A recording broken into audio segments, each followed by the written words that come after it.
السلام علیکم، کیسے ہیں آپ سب؟ لرن اردو ودھ ارم میں ہوں ارم، اور آج ہم پڑھیں گے مختلف قسم کے سلاموں کا مطلب، یعنی کہ اسلام میں یہ حکم دیا گیا ہے کہ جب بھی مسلمان ایک دوسرے مسلمان سے ملتا ہے تو اس کو السلام علیکم کہتا ہے۔ تو بیسیکلی السلام علیکم کا مطلب کیا ہے کہ تم پر سلامتی ہو، ٹھیک ہے۔ بیسیکلی السلام علیکم ایک دعا ہے، یعنی جب ہم ایک دوسرے کے ساتھ ملتے ہیں تو ایک دوسرے کو دعا دیتے ہیں۔ تو اب مختلف قسم کے سلام ہم لوگوں نے خود ہی ایجاد کر دیے ہیں۔ کچھ لوگ کہہ لیں کہ کچھ کو تو علم نہیں ہے، کچھ انکانشیسلی کچھ لوگوں نے ٹرینڈ بنا لیا ہے وہ لفظ کہنا، اور کچھ لوگ کہتے ہیں کہ یہ تو ہمارا تو سٹائل ہے۔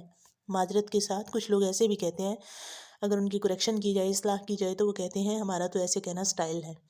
تو اپنے سٹائل کے پلیز مطلب جو ہیں وہ جان لیجئے۔ سب سے پہلے ہم جو دیکھتے ہیں، ہم کہتے ہیں السلام علیکم۔ تو السلام علیکم کا مطلب کیا ہوتا ہے؟ تم پر سلامتی ہو۔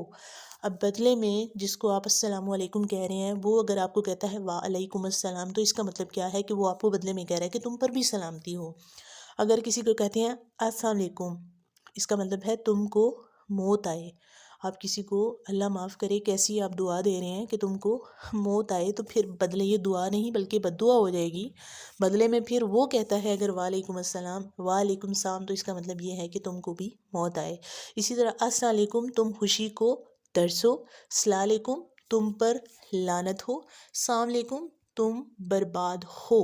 اسی طرح بدلے میں جو دوسرا شخص ہے جو جواب دے گا آپ کو، اوبویسلی ہو سکتا ہے وہ نہ جانتا ہو، لیکن اگر پھر بھی وہ جواب دیتا ہے تو اس کا مطلب یہ ہے کہ وہ بھی آپ کو ایسی ہی دعا دے رہا ہے جیسی آپ اس کو دے رہے ہیں۔ تو آج سے پلیز آپ سب اپنی اصلاح فرما لیجئے۔ اسی کے ساتھ اگر آپ کو میری ویڈیو اچھی لگے تو پلیز میرے چینل کو لائک کریں، شیئر کریں، سبسکرائب کریں۔ اس کے ساتھ ہی مجھے یعنی ارم کو دیجیے اجازت۔ اللہ حافظ۔